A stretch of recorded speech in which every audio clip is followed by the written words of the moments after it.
What's up, Little Crab here. I quickly want to go over the important pieces to this build. You want to grab a low roll on your Annihilating Light Staff. It makes gearing your resistances much easier. If you can grab a 60, it does make a difference. You do not need a Headhunter. This is the belt I was using a majority of the time. It makes getting all your reses much easier. It's just a stat stick. There's better belts out there. Having the Abyss Jewel is a nice addition. Most of the things are for res and for strength and dex when you don't have a Headhunter. Your gloves are res. If you can get one with the Temple mod for damage against chilled enemies, it really helps. And it rolls with tier 1 cold res, part of that mod. Boots are just res and movement speed. If you can get mana, ES on there, something else, it's nice. Ring, basically just res. I slammed a gain life per enemy hit with spells. It's not necessary. This is the amulet I was using most of the time until today. It's just res. Res, life, strength and dex. This is what I ended up rolling, which meant I lost a lot of the res on there, so I had to move some stuff around, change my ring. This is much better. It was a couple million damage boost. A couple million sounds like a lot. When you're pushing 30, 35 million already, it's not a big difference. Everything still dies in one hit. This is not a build that I would do Ubers for.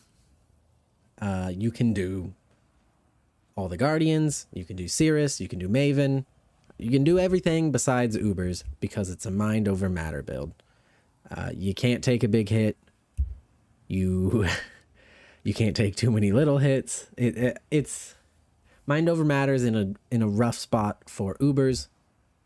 Ubers are not that lucrative of a strat to begin with. It's just aspirational content. Don't worry about it. Inpulsas, if you can get a corruption on it, a double corrupt, dope. That's kind of what I've been, aiming for next. Just grab a cheap Inpulsas. The Inpulsas is a 6 link of curses with Bane because we're using Anathema. Our curse limit is equal to our maximum power charges. I think we're at 7. So we've got 5 here. And then I'm using Assassin's Mark.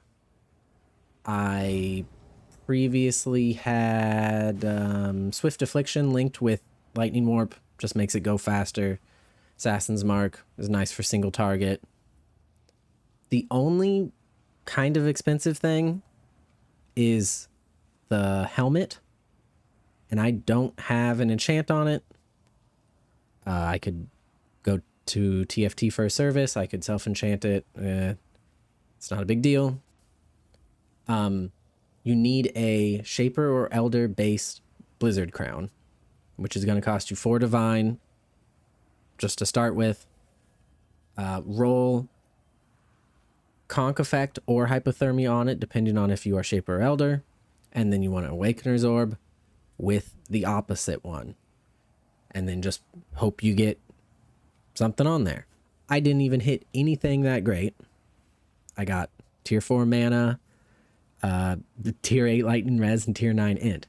I did have an open prefix, which meant I could craft +1 socketed AoE gems, which is very nice for our Stormbrand helmet.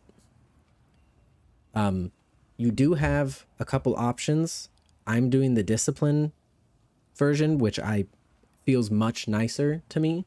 A lot less rippy. You do have lower damage. Again, the damage is not that important when, you're losing 3 million. Well, that's not a big difference between 35 million and 32 million. Originally, I was doing a Wrath Sublime Vision with a Wrath Watcher's Eye. Increased critical strike chance. These, I think, were 1 divine each. It's basically the same cost to switch to Discipline. But with Discipline, with the Sublime Vision, we are getting +1 power charge. Helps make up for the damage we're losing from Wrath. And the Watcher's Eye, more importantly, we can get flat energy shield per enemy hit. This really helps the survivability while mapping. When you get caught in a pack and you're getting stunned, because Arc is stupid to cast while you're being hit, so prioritize Stormbrand. When your Stormbrand goes off and starts ticking on everything, you gain so much ES back. It's such a huge help, even for single target. You're on a boss, you get 2 Stormbrands on and you're spamming Arc. The activation is so fast on Stormbrand, you're gaining energy shield back. It's super helpful. All in all, this is not a very expensive build to put together to get up and running, and it has a lot of room to keep growing if you want,